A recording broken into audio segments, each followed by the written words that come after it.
Jacques Cartier et la découverte de la Nouvelle-France. Jacques Cartier, cet aventurier dont tous connaissons le nom, a eu une vie fort intéressante. Découvrez vous aussi les aventures de ce grand personnage, racontées par des gens qui ont vécu à cette époque ou peu après.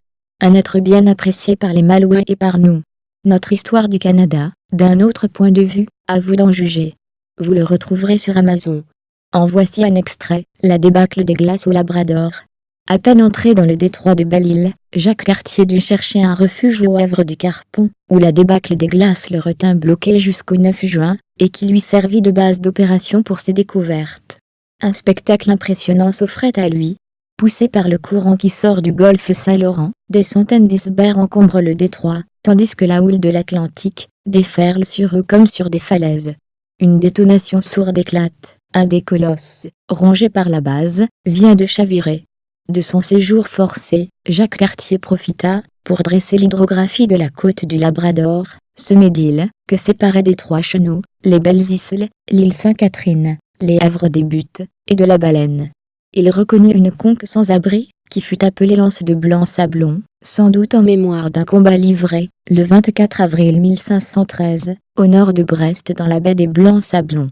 Dans une île des oiseaux, des richards au bec et aux pieds rouges se terraient comme des lapins. À une lieue de Blanc-Sablon, les islettes étaient pour la pêche un endroit rêvé. Saumon, morue, harengs, maquereaux et loups marins y abondaient. Un havre s'ouvrit, le 10 juin, au milieu d'un essaim d'îlots. C'est là, dans le havre de Brest, que fut pour la première fois célébrée la messe, et que le christianisme prit possession, par le saint sacrifice, des régions désolées du Labrador. Est-ce pour cela qu'il porte aujourd'hui le nom de Bonne-Espérance, la terre, avec la liberté, la solitude et l'espace, avec ses chasses lointaines et aventureuses, offrent, toutes deux, des avantages et des plaisirs, qu'on abandonne difficilement, quand on les a une fois goûtés. De cet avis étaient les indigènes qu'aperçut Jacques Cartier.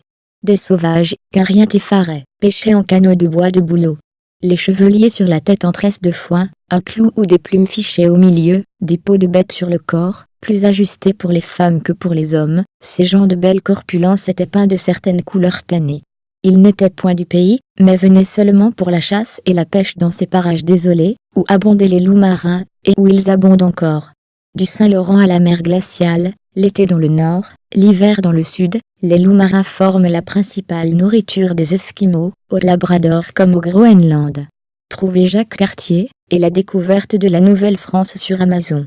Visitez-nous sur pleinddelivres.com, et sur livresenligne.ca. Abonnez-vous à cette chaîne pour ne rien manquer. Vous êtes aussi invité sur ecololuca.com. Merci.